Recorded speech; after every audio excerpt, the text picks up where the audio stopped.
It is a scam when you don't allow everyone to operate on fair terms. We are the Robin Hoods of sports betting. We take something back from the rich bookies and enable our customers to beat them instead.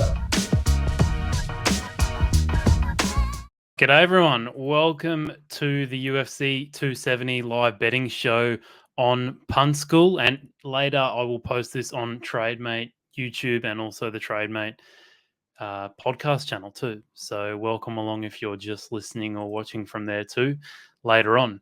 I hope all my audio is working. If anyone's tuning in live, anyone in the world, please let me know if you can't hear anything. I think heard, which is good. So I think I will just crack on until someone tells me otherwise. Tested out a bit of a different setup, so I'm just a little bit worried, but I assume we are good to go. Yeah, I think we are. All right.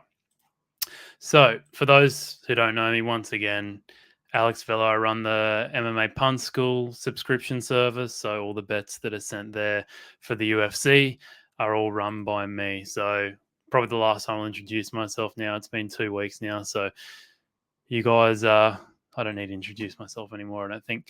All right. Today we are going through UFC 270, first pay-per-view card of 2022.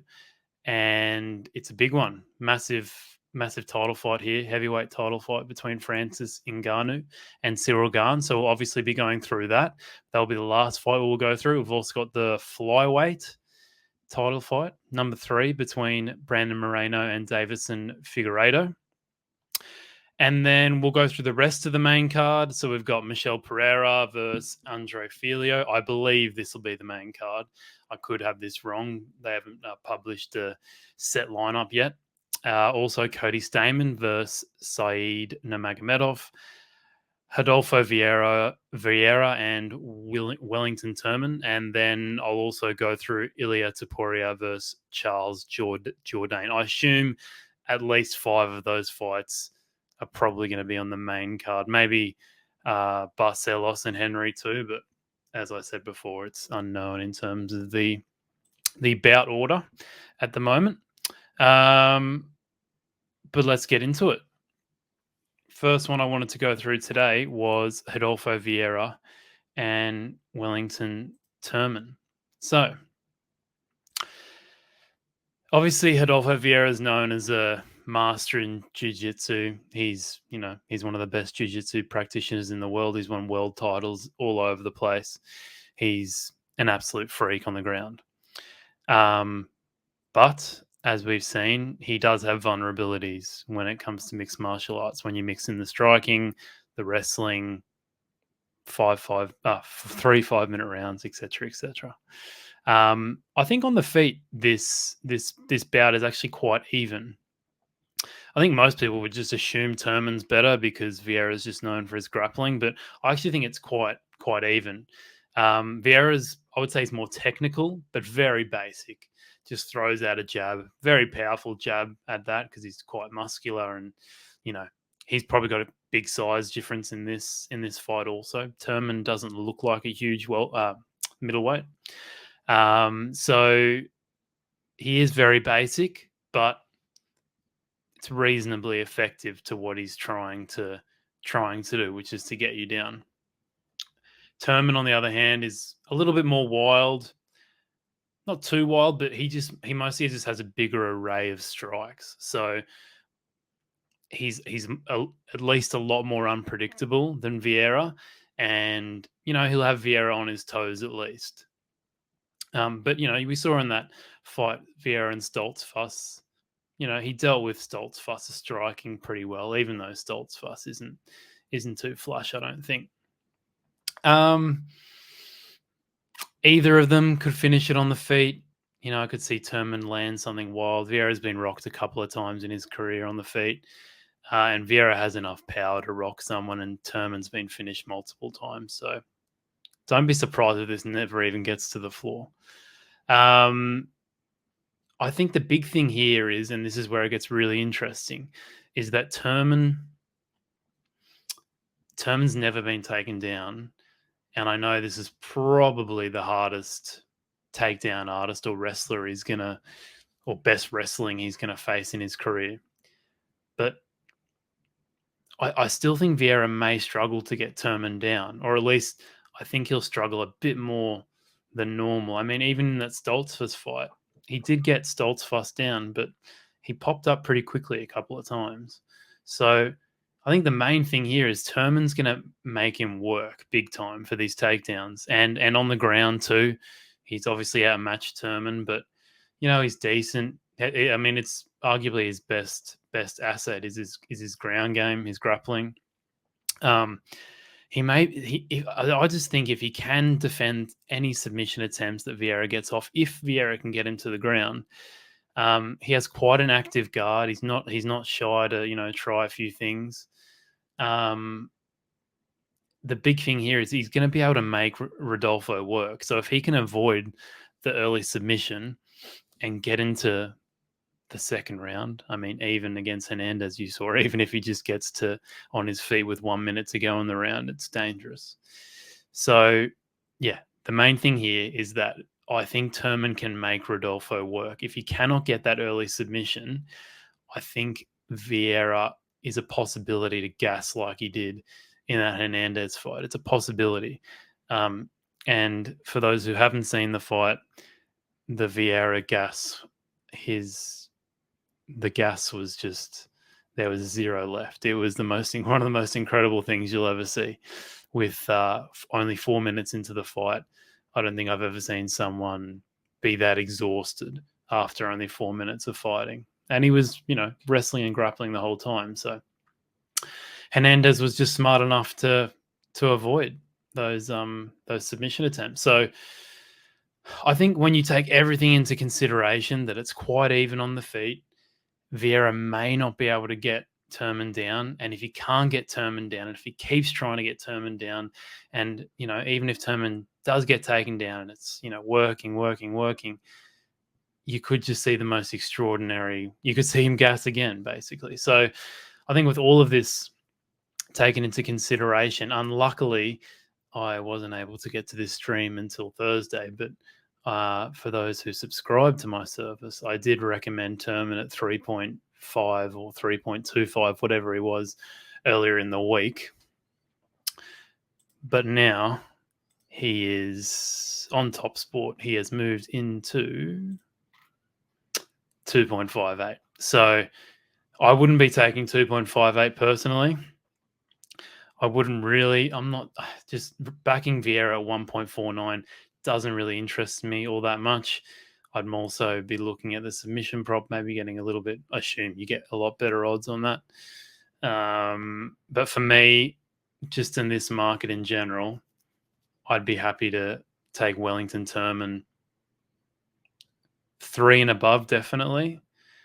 But anything lower than 3, I'm a little bit skeptical of, because Turman is still very young, pretty small for middleweight, and just he's a little bit too wild and all over the place. So for me, unfortunately, he didn't get to you guys earlier in the week, but if someone out there has Turman at 3+, I would be locking that in.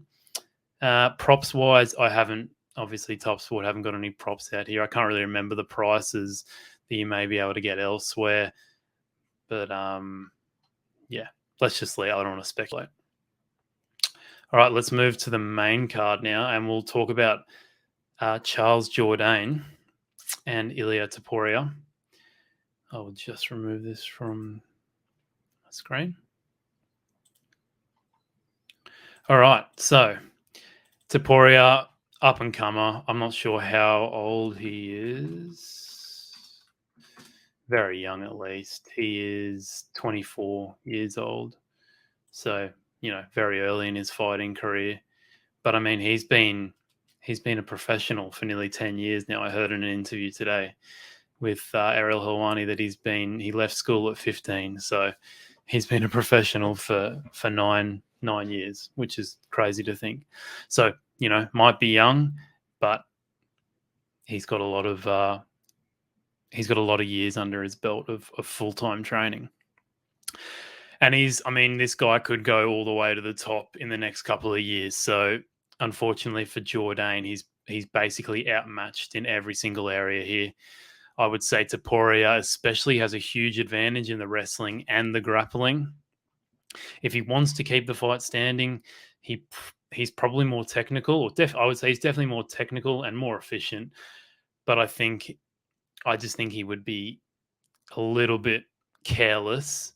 He'd be essentially being a bit too egotistical if he was going to stay on the feet, because, as we know, small gloves, mixed martial arts, anyone can land a lucky punch. So if he's smart, if he doesn't want to, if he doesn't want to test his striking out, he'd be smart to get this to the floor as soon as possible. He should be able to do that relatively easily, I would assume. And then from there, Topuria, he should be able to do what he wants to do. He could probably find a submission. Every time I've seen him go to the ground, he doesn't normally go for the ground and pound, but I'm sure he's got that in his locker. I think most likely a submission would be my guess, but I'm pretty sure from what I've seen quoted that submissions may be around 2.0, which I think with the fact that he could also go for a knockout, yeah, it's a little bit too short for me. I could be wrong about that price, though. This is just off the top of my head what I remember seeing. I've written down here, if it is submissions at 3 or above, definitely take that. But I don't think you'll be able to get that. So I think most likely he'll get a submission. Charles Jourdain is game as it gets. He's a tough, gritty mother, and he only just fought. He fought about a month ago, and he won that fight in a three round decision over Yule. So, I'm sure he's in shape. Problem is, he had Christmas after that. Wasn't expecting to fight. He comes into this fight on short notice. So, he'll obviously be fine. I think he'll be able to go 3 rounds. He's got a good gas tank. But I think the only way I see Jourdain winning is if he somehow lands some kind of KO, or if Topuria just gasses, which I can't really see happening. So, in terms of bets,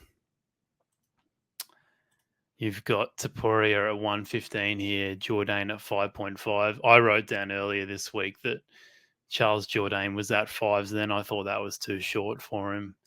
I can see this blowing out to 6s.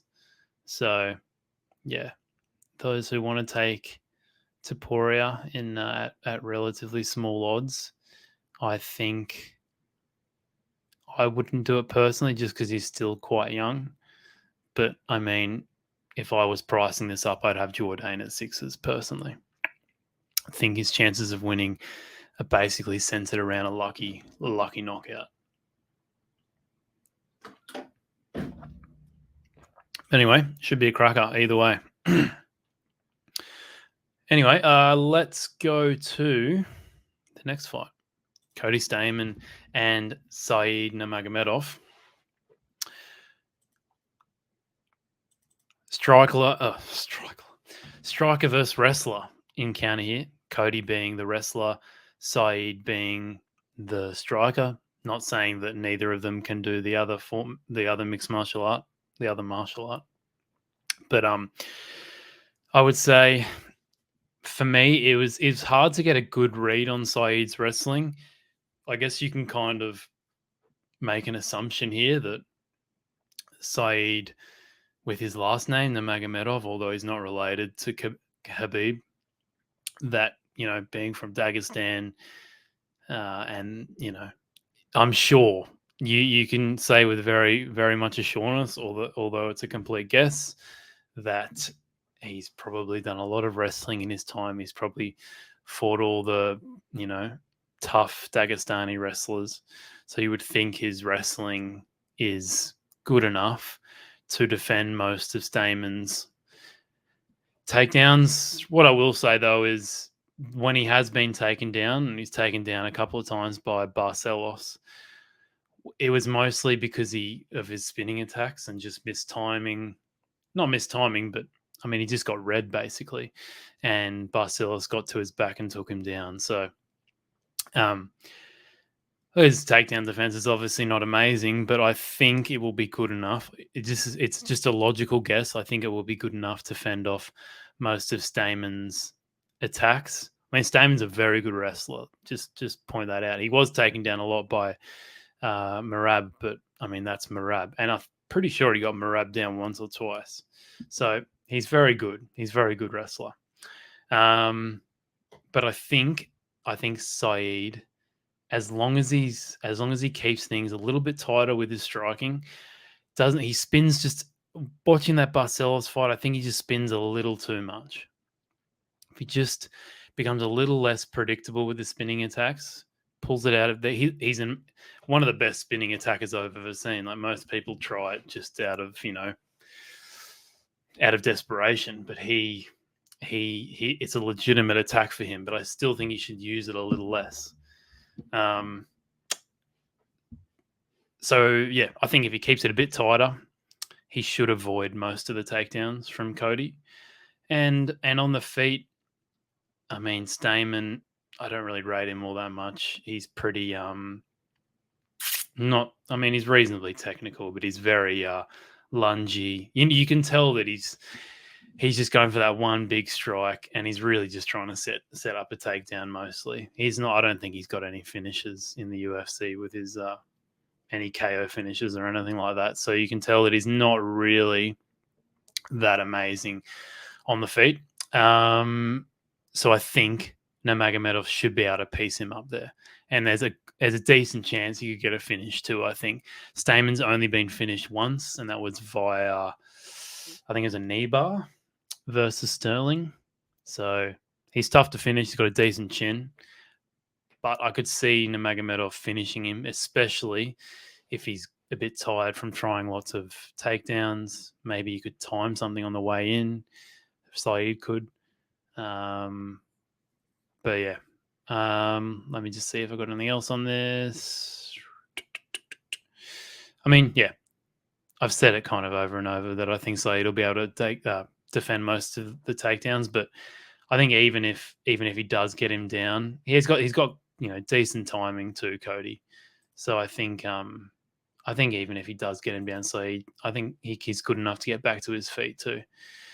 But yeah, just because Saeed will be able to do more damage on the feet, I see him winning a decision. I could see him knocking him out. Those two would be the most likely. Haven't had a good look at the prop markets on this yet. I believe KO for Saeed's around 5-ish, which is interesting. I'd have to think a little bit deeper about that before recommending anything. But I mean, maybe you can get 6s or above too. So yeah, that might be an interesting prospect for people too. Maybe you could look at double chance to lock in KO and Deck at the same, but I haven't seen too much of Saeed's submission game. So it's hard to tell. You would assume he's pretty competent in that area, and Stamann, will want to get him to the ground. So it's hard to tell. But I think odds at the moment, yeah, Stamann at 2.64, Saeed at 1.48. I don't think I have a real play there, just in case Stamann just wrestles in the whole fight and he's able to keep him down. I'm guessing Saeed might shorten a little bit more, but yeah, no real prediction there. Okie dokie. Let's go to Michel Pereira and Andre Fialho. I think that's how you pronounce it. So Fialho, this is his debut, I believe. I'm certain it's his debut. I think Fialho's mostly a boxer, so I think he will struggle to get into range to land his boxing against Michel Pereira. I mean, let's just assume Michel Pereira just fights a nice, clean, efficient fight, and he doesn't do any of his crazy capoeira kind of stuff. If he takes this seriously and doesn't do any stupid stuff, I assume Fialho will really struggle to lay a hand on Pereira, especially early on when they've both got full gas tanks. And I wasn't very impressed with Fialho's defense. I think he was pretty happy to take one to give a couple or take one to give one from memory. So I see Michel having a decent advantage in the striking, especially early on. But Fialho is like very patient. In a couple of his fights, he would just barely throw any strikes, and then out of nowhere, he'd knock someone out. So this doesn't really work well for Michel because he can be a bit crazy. So he doesn't strike you as the most like concentrated fighter.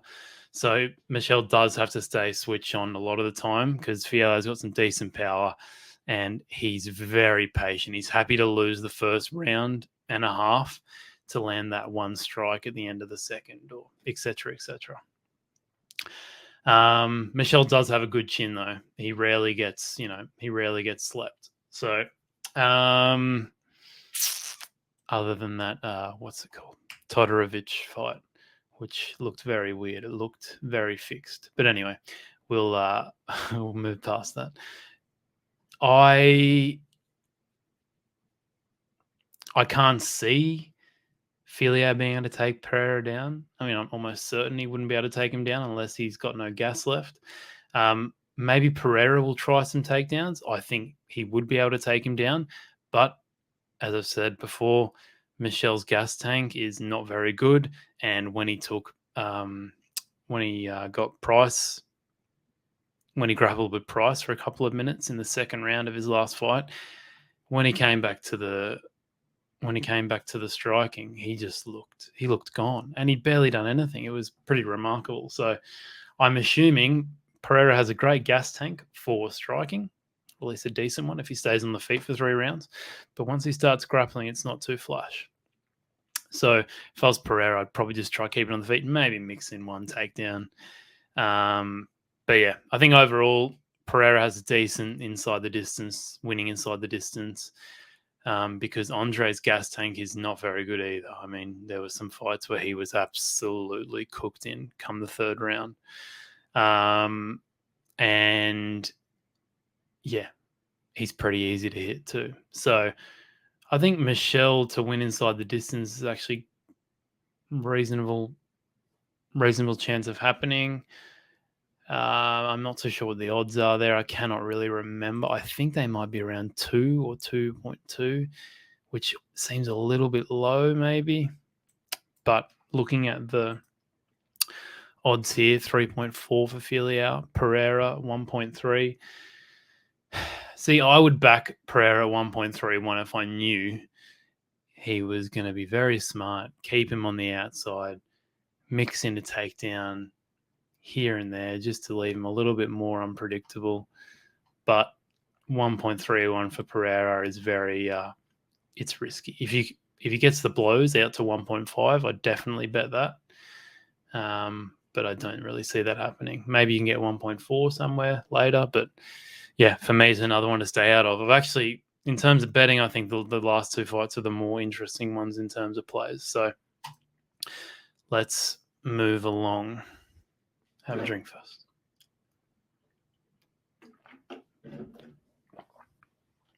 All right. The flyweight title fight between Brandon Moreno and Deiveson Figueiredo, number 3. In terms of breaking down this fight, it's very hard to do because you don't know what version of Figgy, we'll just call him Figueiredo, will show up.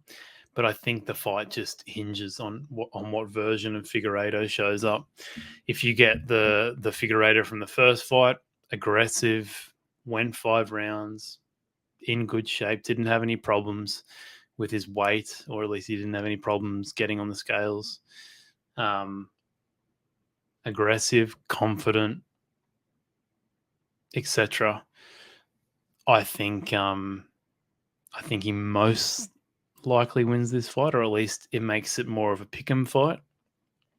But if the other Figueiredo shows up in fight 2, then Moreno wins, essentially. Whether that's a decision or finishes him, I think he wins. I think The good thing is that Figueiredo looks like he's turned things around. Complained a lot about how he had too much on his mind, business, etc., in the second fight, and that's what happened. I think what happened was he was just, maybe he had some outside the ring issues, but also on top of that, I think he was just a little bit worried to not overexert himself and land, or be too aggressive and not reserve his gas tank for the whole 5-minute round or 5 rounds. So I think he got a little bit worried about that, became a little bit more frozen, I guess. Saw that Moreno had, he'd improved his striking a bit, and I think he just knew that he was in for a tough night. And I think he just got into a situation where he got off to a slow start because he wanted to, possibly reserve his gas tank. And then it flowed on throughout the fight and he just couldn't get out of the hole. But he's come in great a lot. I mean, everyone's probably seen the photos of Figueiredo, what shape he's in. He looks in much better shape now. So that bodes very well. It's the best. I looked at some of his photos in his last couple of fights at weigh-ins compared to what he looks like now. And he looks a lot better. Been training with Henry Cejudo. So I assume you hear lots of good things about people that go to Henry Cejudo's gym and the nutrition team that he works with there, and that, they come out more professional, control their weight better, in better shape, etc. So I think he will be in better shape this time. I think arguably the best shape of his career. I would be happy to predict. Like, I'm predicting that he will be in the best shape of his career, just from those photos and what happened in the last fight and working with Cejudo, etc. So I think if Figueiredo's got confidence in his gas tank, he can be more aggressive. He can be on the front foot a bit more, which will back up Moreno more, and he'll be able to land a lot more often. I mean, that first fight was a 50-50 fight for me. You can make an argument for either fighter every round. But if he's in better shape, he'll be more efficient with his movements.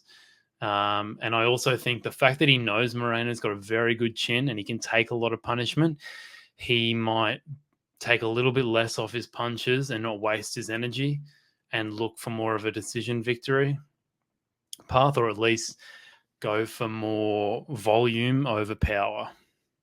I think that's a possibility of what might happen.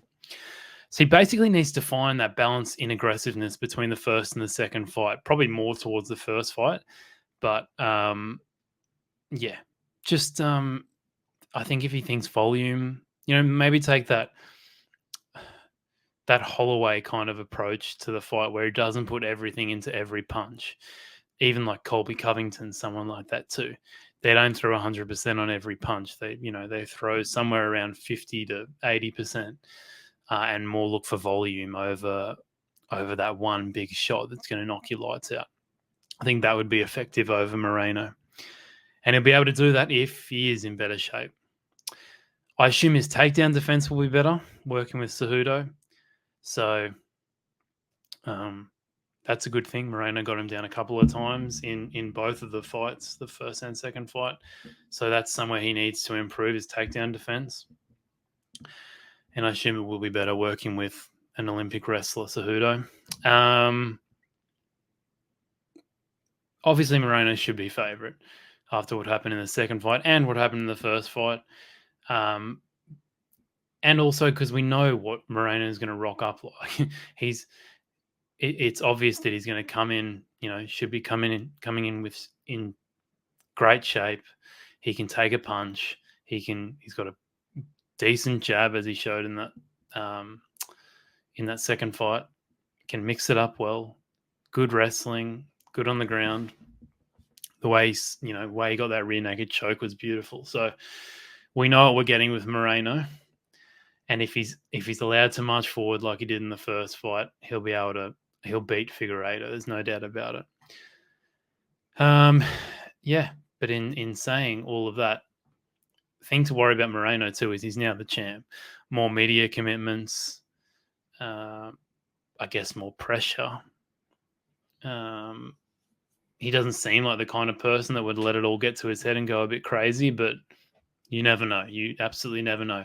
He's probably not got the same determination to be the best in the world, to become the champion as he does now, as he did before. Sorry.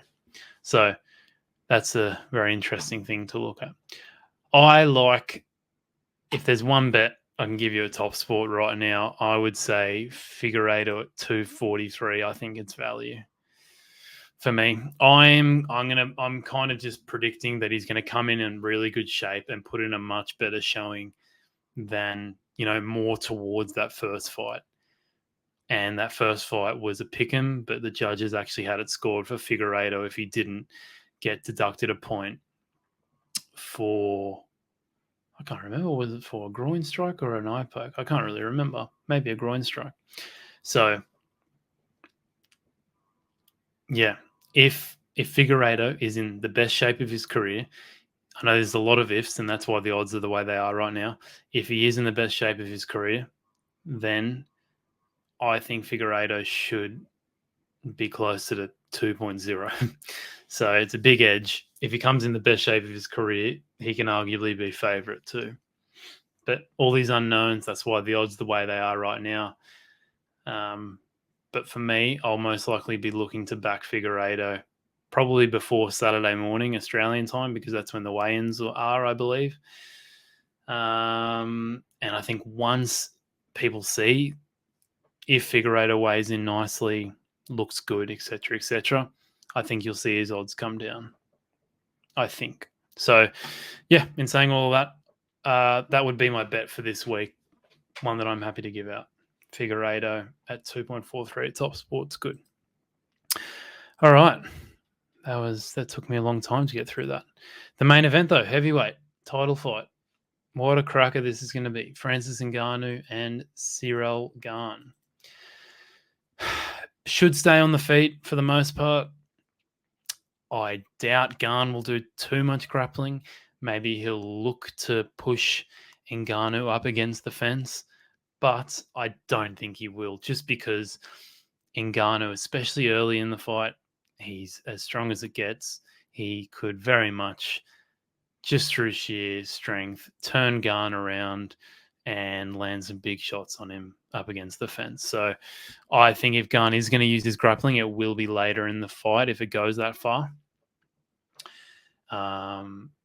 When Francis is a bit less powerful and, more fatigued. So I think it stays on the feet. I think Gane will basically try and employ the exact same game plan he did against Lewis. Although Ngannou is a lot more, I would say, a lot faster, powerful than Lewis. And, probably more technical too, possibly. I think he'll just try and do the same thing. Always moving his feet, staying out of range. When he goes in, he goes in. He doesn't hesitate, really keeps that chin down. I mean, it was a great showing, I thought, Gane versus Lewis. Although Lewis is, not on the level of a lot of these guys at the top of the division. Gane really nullified everything. It was very impressive. So I assume Gane will be trying to stay out of range, slick foot movement in and out with fast and sharp movements. I can't really see Francis being able to contend with that kind of fight, with that point fight. I can't really see Francis being able to contend with that. I also don't think his cardio would be able to hold up for 5 rounds. I think he could probably do that with Gane for 2 or 3 rounds. I just don't think that'll be his game plan anyway. I think he'll just be waiting and waiting and waiting and just waiting for that right time where he's cut him off on the cage. He spots that exact moment where it's perfect to lunge forward with something huge. Maybe it's a counter strike too. Who knows? But Ngannou, that's what makes this fight so interesting. Gane is the better striker. I would say he's a much better striker. But Ngannou is just the most powerful puncher you'll probably ever see in your life. So it just takes him one punch and he's so powerful, so explosive that he can knock anyone out in the world. The other factors that you have to take into this fight, the outside the ring issues. Now, there's two parts to this. One is the UFC contract saga, and secondly, the fights between Francis Ngannou and his former head coach, Fernand Lopez, who also is now has been the coach of Ciryl Gane. For those who don't know, they used to train together, Ngannou and Gane in France, and Ngannou and Gane's head coach, Fernand Lopez, had a fight, etc., etc. And now Ngannou moved to America in Vegas and trains out of Extreme Couture. So how do I think that'll affect the fight? I think I don't think it'll have much effect, actually. Probably very close to zero. I think if anyone might be affected, it'd be the Gane side, just because Ngannou seems very relaxed about it all. I think Gane's coach, Fernand Lopez, has kind of embarrassed himself a little bit, gone a bit over the top with the release of the sparring footage, kind of gone in on Ngannou quite a lot. He could be in the right, he could be in the wrong. Who knows? Who cares, really? But he just looks a little bit too angry, I would say, and he should calm down a little bit. And it's making him look bad, but I don't think it'll affect Gane at all, really. Gane just seems so calculated, so smart, etc., etc. I don't think it'll affect him much at all.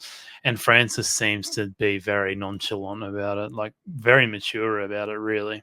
And Nixick has been very mature about it too. So I don't think that will have an effect, but I do think the contract saga with Ngannou in the UFC should have an effect.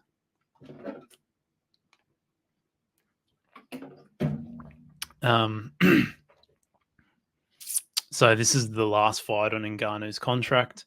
He is, as champion, I believe that even if he wins this fight, they extend his contract every time he defends the title. But, they weren't able to come to an agreement on a contract extension. He wants to get paid more, obviously. UFC don't want to pay him. And I think that,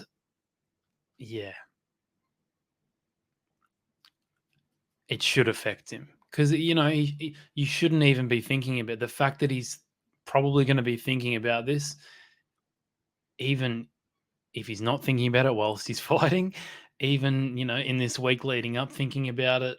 It's somewhere where his mind shouldn't be. His mind should be solely focused on Gane. So it's definitely a factor, and it probably does affect him. Now you tell me, how do you put a number on that? It's virtually impossible, and it comes down to how you think about these sorts of things. So it's impossible to say how much it affects his chances of winning, but it does in some capacity. It might be like literally 0.5%. It might be 50%. So who knows? I guess my notes for this one in terms of betting is pretty simple. I think Gane, if you are going to back him to win, 1.66 is too short for me. Earlier in the week, I believe he was at least 1.8. He might have been bigger than that. I would have taken that 1.8, but unfortunately, I was a bit too slow. If he does somehow get the blows gone, I'd be taking 1.8 for him to win. Francis Ngannou at 2.24 doesn't really interest me too much. I think the odds where they are right now is about right. It's about right. So we'll see where this ends up in terms of prop markets. I would be more leaning towards Francis Ngannou by KO. If you can find somewhere Francis Ngannou to win by KO at 2.75 or above, I'd probably be taking that. I think there will be some places where you can get that, depending on where you are in the world. I would take that happily. But Francis Ngannou money line, I just don't really see the point, because his chances of winning by submission are very, very non-existent almost. His chances of winning by decision are very minimal too. I can't really see him being able to outpoint Gane over a long period of time, or having the gas tank to contend with Gane. So for me, Francis, his money line odds should be marginally shorter than his KO line. So yeah, there's my betting insight for Ngannou. I also think Gane, I've seen Gane at decision at like maybe 5s or 6s. I think 6s is definitely value, Gane by decision. If you can get that too, if people are interested in that. I could see him just being very patient, very boring, and just avoiding all the damage. And Ngannou's probably got a very good chin because he's literally never been hit in his career, basically. Taking very little damage. And Gane doesn't really have incredible power. But yeah, I think that does it. I think that's it for a day. Thanks all for tuning in. If you're interested in joining my service and getting a lot more bets than just one or two on this weekly podcast, then join at Pun School. Jump on the website.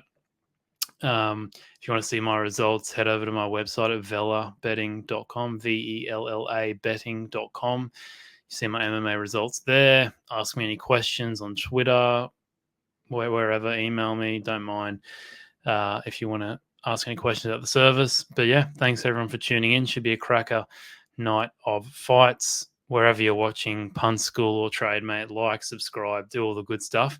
And I will be back in 2 weeks. I think there's no UFC next weekend, but I will be back in 2 weeks to preview the next fight night card. I believe that's Strickland and Hermanson off the top of my head. So that'll be fun. Cheers, guys.